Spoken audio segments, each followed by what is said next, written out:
United States of tritium in a liter of water is 110. And in Fredericton, I brought it up, it's 7,000 in Canada.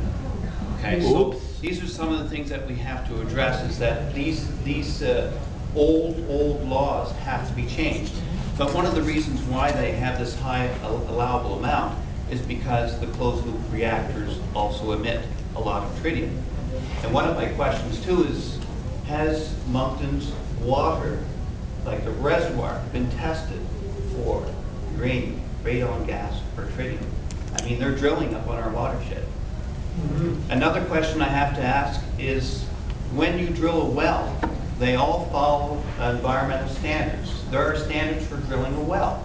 In the United States, when you drill a well, you have to case to the source. In other words, when they talk about casing, they mean dropping the pipe right to the source of water. The reason why they do that is so that they do not cross-contaminate other water tables by this casing. In Canada, you can case until you hit bedrock, and that's okay. So I don't understand why these boreholes are not treated like wells. And dropping bitumite clay down hole, hoping it's going to seal the water tables, doesn't cut it for me. I think that they should be cased as well. Yeah. I have a question. I have a question for this gentleman here. I live on a private property. I've had 4 wells drilled on my property. They sealed one with the same thing that he's talking about.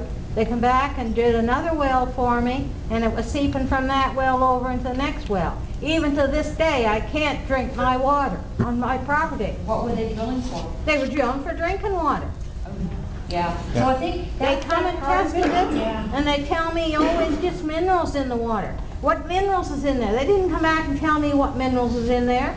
Oh, you have to drill another well. How far have I got to go drill a well? Way back in the woods?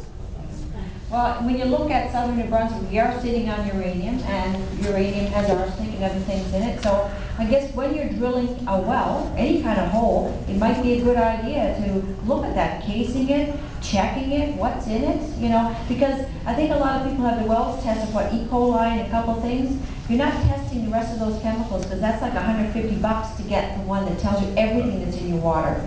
I think the other is a lot cheaper, and you just get E. coli and something else.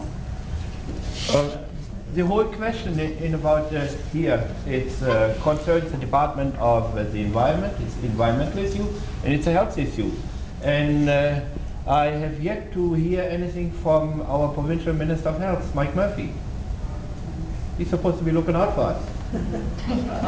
Well, one of the things that comes with uranium exploration, the Department of Environment doesn't get involved until they're into the mining part of it, so that's why there's no environmental impact assessment, because there's no mine yet.